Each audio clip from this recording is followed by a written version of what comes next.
ये आकाशवाणी रायपुर है। छत्तीसगढ़ी समाचार बुलेटिन के संग चुन्नी गजेंद्र के जय जोहार। धमतरी जिला में एग्रो मॉल के स्थापना करे जाही। मुख्यमंत्री भूपेश बघेल आज धमतरी में राजीव गांधी आश्रम योजना के अंतर्गत पट्टा वितरण कार्यक्रम में एक घोषणा करें। ए मौका में उमनहा किसान मन ले जैविक खातू के उपयोग करे ऊपर जोर दें। मुख्यमंत्री कहिन कि धमतरी जिला में सबले ज्यादा रासायनिक खातू और कीटनाशक मन के उपयोग करे जाथे। उमनहा बने पैदावार बर किसान मन ले जैविक खातू के उपयोग करे बर कहिन। एकरे संग श्री बघेल गौठान परियोजना ला बढ़ावा दे ऊपर घलोक जोर दिन है। उमनहा कलेक्टर ला निर्देश दिन है कि सबो मवेशी मन ला गौठान में व्यवस्थित जगह दे जाए।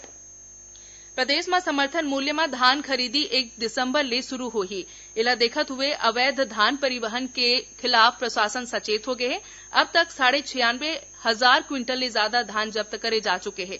सबले ज्यादा महासमुंद जिला में 632 क्विंटल धान जब्त करे गए है। एकर अलावा अवैध धान परिवहन में लगे वाहन मन ला घलो खाद्य प्रशासन जब्त करे है।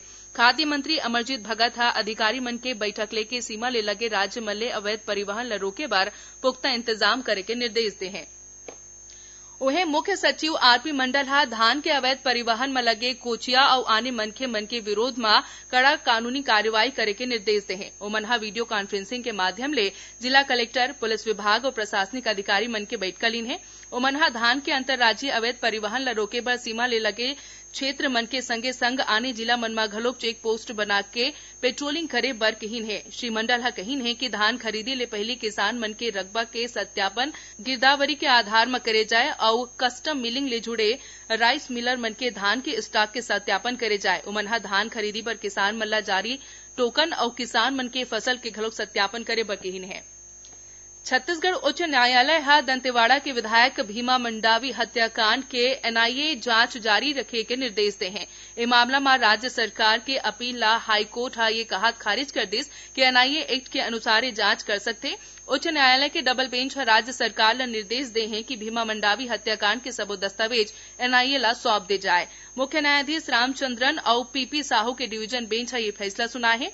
इसी बीच मुख्यमंत्री भूपेश बघेल कहिन है कि भीमा मंडावी हत्याकांड में हाईकोर्ट के फैसला ला राज्य सरकार सुप्रीम कोर्ट में चुनौती दे हैं। मुख्यमंत्री कहिन है कि विधि विशेषज्ञ और अधिकारी मन ले चर्चा के बाद सरकार हाईकोर्ट के फैसला के खिलाफ सुप्रीम कोर्ट में अपील करही। मुख्यमंत्री भूपेश बघेल राजधानी रायपुर में 1,900 करोड़ रुपए के लागत वाला सड़क परियोजना मन के आधारशिला राखे हैं।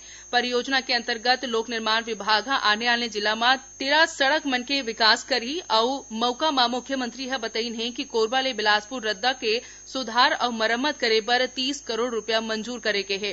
केंद्रीय भूतल परिवहन मंत्री ले चर्चा होए और ओला गति दे बर जरूरी पहल करे जाथे। उमनहा सड़क मन के निर्माण गुणवत्ता के संग समय में पूरा करे ऊपर जोर दिन है।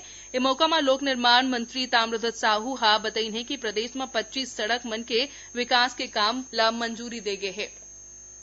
छत्तीसगढ़ के राजकीय गीत अरपा पैरी के धार महानदी है अपार के अधिसूचना राजपत्र में प्रकाशित कर दे गए है। अधिसूचना के प्रकाशन के संग राजगीत प्रभावशील हो गए है। राज्य शासन सबो शासकीय कार्यक्रम मन के शुरुआत में राजगीत के गायन सुनिश्चित करे के निर्देश दे हैं। लोक शिक्षा संचालनालय व्याख्याता की सीधी भर्ती पर छत्तीसगढ़ व्यावसायिक परीक्षा मंडल व्यापम द्वारा लेगे चयन परीक्षा के अपात्र घोषित आवेदक 25 ले 30 नवंबर तक अपन दावा आपत्ति पेश कर सकते। अब तक सबो 6 विषय मन में 4,000 ले ज्यादा अभ्यर्थी मन ला सत्यापन बर बुलाए गे रही से। दस्तावेज मन के जांच करे के बाद 1100 ले ज्यादा छात्र मन अपात्र पाएगी से। छत्तीसगढ़ भू संपदा विनियायक प्राधिकरण रेरा के वेब पोर्टल में संशोधन करे गए है। अब कोनो भी मनखे प्रोजेक्ट में विक्रय, संबंधन और विक्रय बर आने इकाई मन के जानकारी रेरा के वेब पोर्टल ले प्राप्त कर सकते। एकर अलावा छत्तीसगढ़ के प्रमुख शहर मन के रियल एस्टेट प्रोजेक्ट के निवेश के जानकारी घलोक नक्शा के माध्यम ले प्राधिकरण के वेब पोर्टल ले प्राप्त करे जा सकते। एकरे संग छत्तीसगढ़ी समाचार बुलेटिन इहे सिरावत है। जय जोहार।